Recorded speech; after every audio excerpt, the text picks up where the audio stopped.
The African Democratic Congress, ADC, has intensified its criticism of the ruling All Progressives Congress, APC, ahead of the 2027 general elections, accusing the federal government of worsening economic hardship through harsh and ineffective policies. The launch of the ADC Policy and Manifesto Committee in Abuja, the party's national chairman, Senator David Mark, said Nigerians are no longer interested in political rhetoric but in practical, people-centered solutions.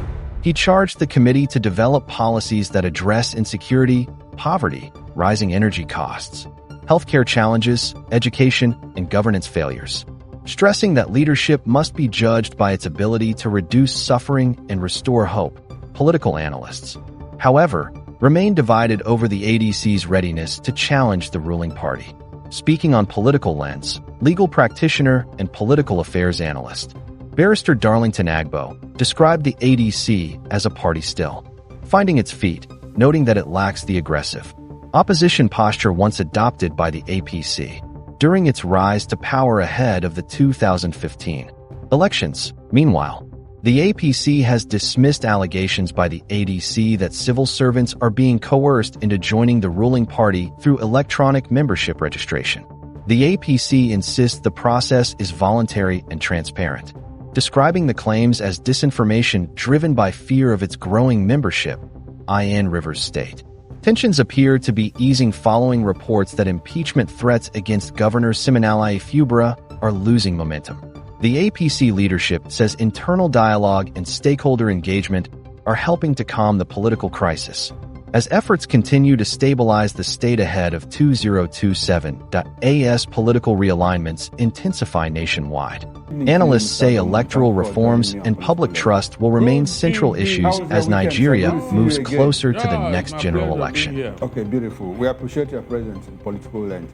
Now, let's talk about the ADC as a political party. How do you see the organization ahead of 2027 general election? I want your broad review of what they have done since they came into power, because the idea is, well, what are we going to do to upset and upstage the ruling party in 2027?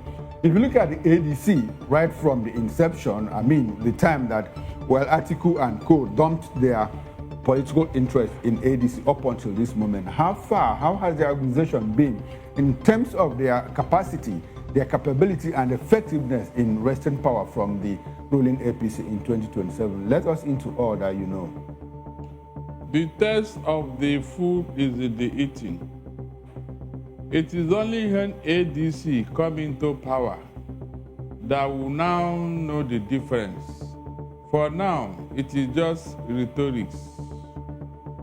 That is what I can say from the beginning. No, Barrister, I hate to butt in. I'm not asking you at this point what the APC can do. I mean, in terms of the political weight, the political capital they have, in terms of organization, when we talk about structure, are they effectively holding the mantle of opposition and all of that? That is where I want us to remain at this moment. They are still struggling to stand on their feet.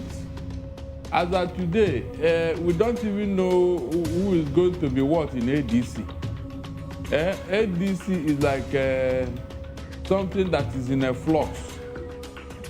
You don't know who is their flag bearer, all their officials and all that, until they do their primaries, and then we see their manifesto. You can now say, okay, this is where these people are going. For now, without the manifesto, how can I rate them? They are just trying to form a formidable opposition. They are not solid yet. They are not. No, Barrister, you seem to be missing my question. Like, let's go back to 2022, or sorry, into 2013, 2014, in the lead up to the 2015 general election. You saw what the opposition APC did at that point in terms of holding the government to account, whatever means they use. I mean, Lai Mohammed was always on the media, pushing out information about what is done wrong, what they are going to do, and all of that. So my question is, do you think that the ADC has done enough to be able in 2027 to convince Nigerians in terms of the organization of the party? I'm not talking, we'll get into talk about who gets the party ticket, at what point, who is for who and who is against who.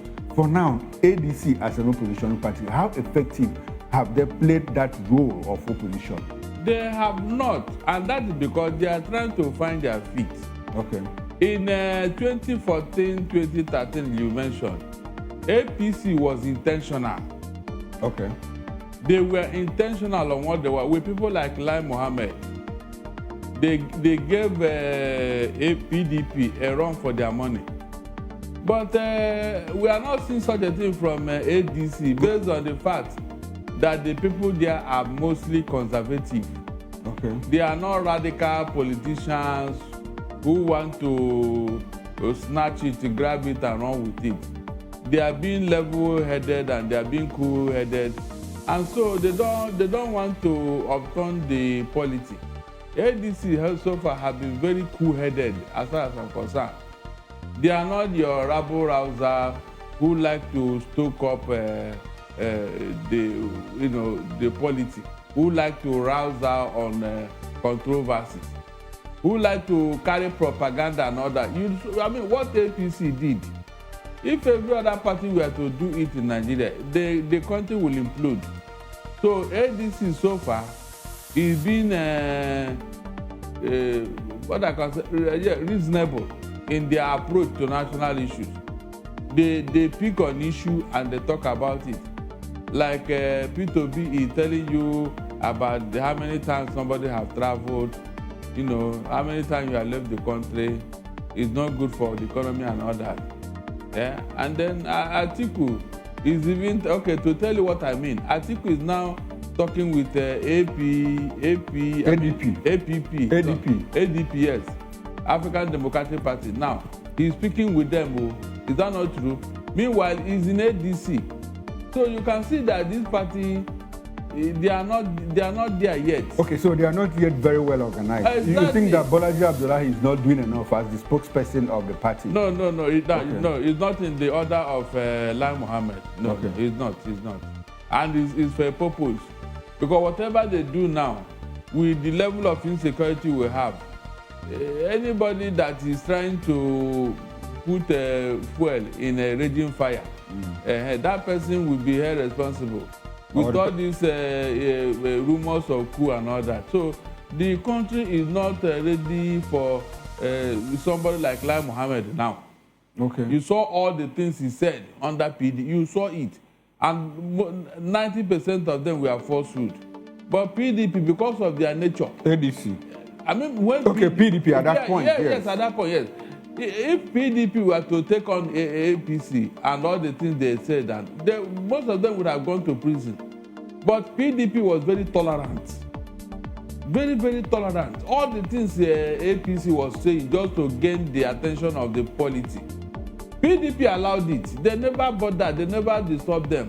And so they used that opportunity to be spreading falsehood propaganda, like there was no subsidy, like the country is going down. Like, all those rumors, which later turned out to be true today. You can now see. So all those, I don't think this other political party, they are not interested in spreading falsehood and all that. Okay, all right, beautiful. Now, Barrister, using this track, do you think that ADC can cause an upset in 2027? Yes, because Nigerians are beginning to realize that falsehood and propaganda is not the way to go. In fact, they have learned their lesson with APC. Because all the things APC told them before they came on board, they later find out today that all of them are false. So any other party that wants to spread propaganda, they will not find it funny with Nigeria. Nigerians want to hear the truth, want to say the truth, and want to do the right thing. That is the only way Nigeria can move forward. What is plaguing APC today is because of what they said.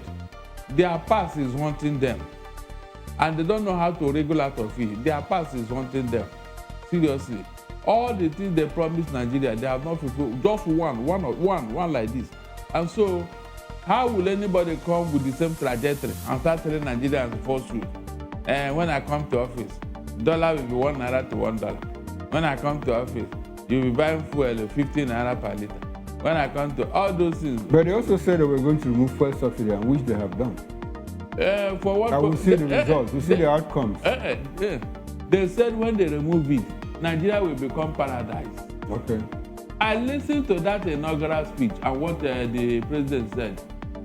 So those things he said about fuel subsidy, are you seeing it now?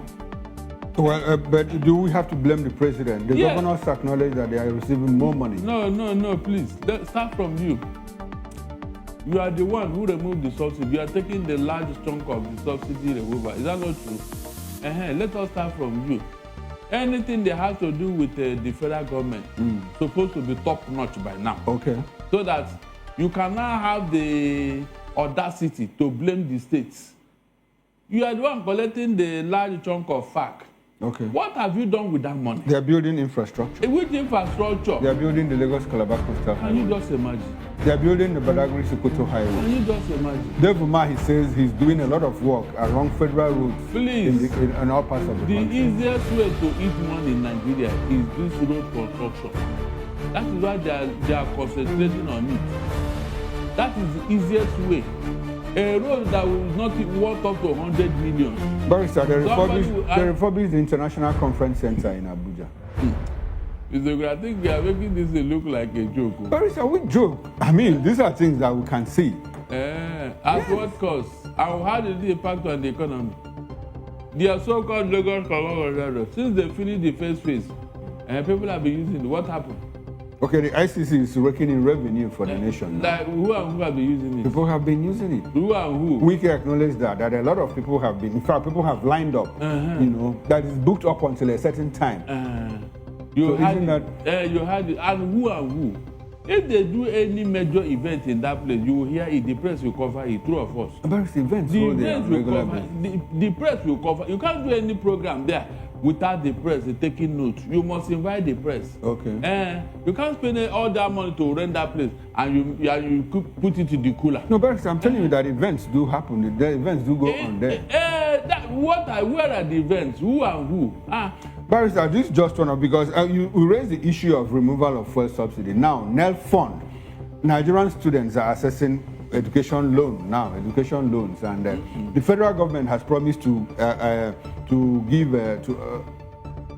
give lecturers and non-teaching staff in federal universities 40 billion naira loans, zero interest, to be paid over from 1 million to 10 million naira to be paid over a period of 5 years. Now, are they not enjoying the fruits of the removal of the first subsidy? No, all these things are not the dividend of first subsidy removal. So what should have been? What should have been is the economy proper. Okay. The cost of living. That is it. The cost of living. People can go to market with 10,000 naira at least and then buy food stuff that will take them for a week. We heard that the prices of food items are coming down. Well, that is audio price reduction. Barrister, do you go to market? I don't eat. No, I know. But do you go to market? If people are going to market on my behalf, am I not getting feedback? Okay. No, am I not going? All right. Now, Barrister, before we lose track, let's focus on what the ADC is doing at the moment. How seriously should Nigerians take ADC? I ask that question in the light of the fact that if you look at the composition of the ADC, almost everybody in the ADC has at one time or the other been either a member of the APC or a member of the PDP. And now these are the two political parties that have ruled Nigeria in the past 26 years. If we have an economic decline, they take responsibility.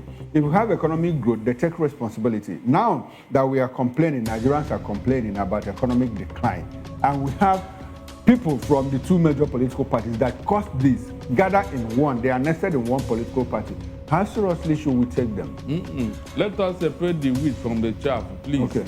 When you are talking of a party that brought Nigeria to where it is, please, I'm appealing to you, remove PDP from it. Okay, you are the one who brings I said remove PDP. Okay. PDP in office was not like this. Nigeria was not like this for 16 years of PDP. And I challenge you to tell me otherwise. Let us call a spade here. And that's what in fact, I am using the PDP template to mark APC in office. Okay. Until they bring us back to where they met us in 2015, I will never celebrate them. I've said this severally. Look at how they are struggling now to bring the exchange rates to a reasonable level. That means they knew ab initio that they were wrong. Look at how they are struggling now to bring down the price of goods and services. That means they know that ab initio they were wrong. All the things they are struggling to achieve now is what PDP gave us for 16 years. They gave it to us. So until they take us back to that place and maybe even reduce it more to show their own expertise, management expertise, I will never celebrate them.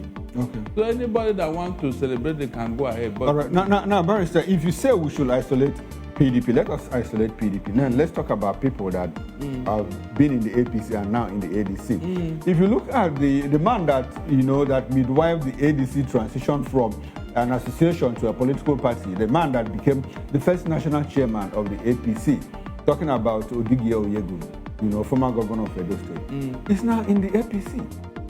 So what has he got to offer? He's now in the ADC. Bolaji Abdullahi was once a member of the APC, PDP APC then. He's now in the ADC.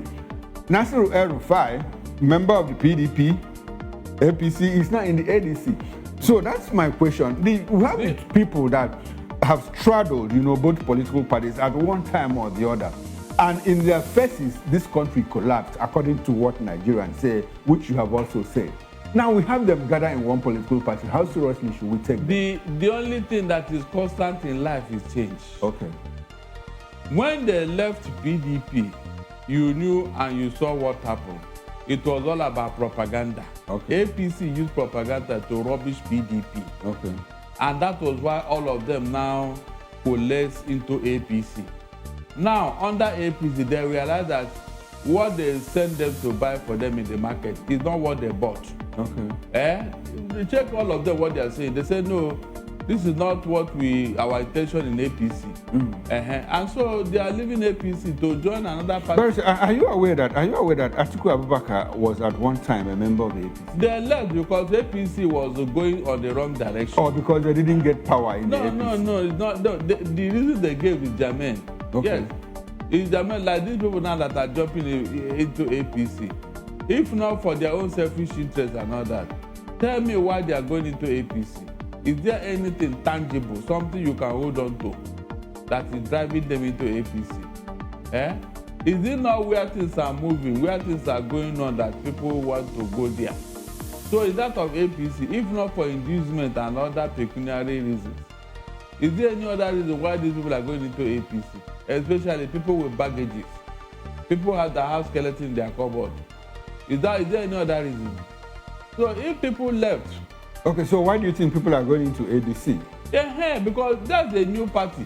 Okay. They want to know if they can rescue Nigeria with that party. That is the issue here. They want to go to that place to see if they can use that party. Because there's no independent candidate. So apparently it's just about using a platform to acquire power. The power they didn't get in APC, or what? That is part of the intention of any political party. Okay. They want to wrestle power and they want to use it to further the progress of the country or the party. Beautiful. Now, good. But Barrister, let's talk about the possibilities because the issue of the presidential ticket of the ADC has been in contention. I mean, it's been an interminable debate, flurry of opinions from here and there. People saying it's either Atiku and Amechi or Obi Kwakwanso or Atiku and Obi or Kwakwanso and Amechi and all of that. Which of this, and we hear that Atiku is having a romance with ADP, simply because according to reports, media reports, well, he is kind of perturbed by the fact that there is this idea that Obi and Kwakwanso might just pull a surprise, at the primaries. I mean, if Kwakwanso with his Kwakwansia movement have this kind of political capital that is coming from with the north, and he combines it with what Obi has in the Obedient movement, former Labour Party, his adherents and all of that, that they might just bring a surprise, against him during the primaries and take the ticket from him. So he's probably running to the ADP to see either a possibility of leaving ADC to the ADP or pulling a chunk of the ADP, to the ADC, so that in the time of primaries, he'll have enough delegates to help him secure, that ticket. What do you see in all of this? What I see in Atiku is not a rigid and a principled politician. He is not consistent, and this thing has cost him a lot. Seriously, if Atiku had stayed in one political party by now, he would have achieved the same in life, and that is to become the president of this country. So this idea of whenever there is a minor hiccup, he will move to another platform, and whenever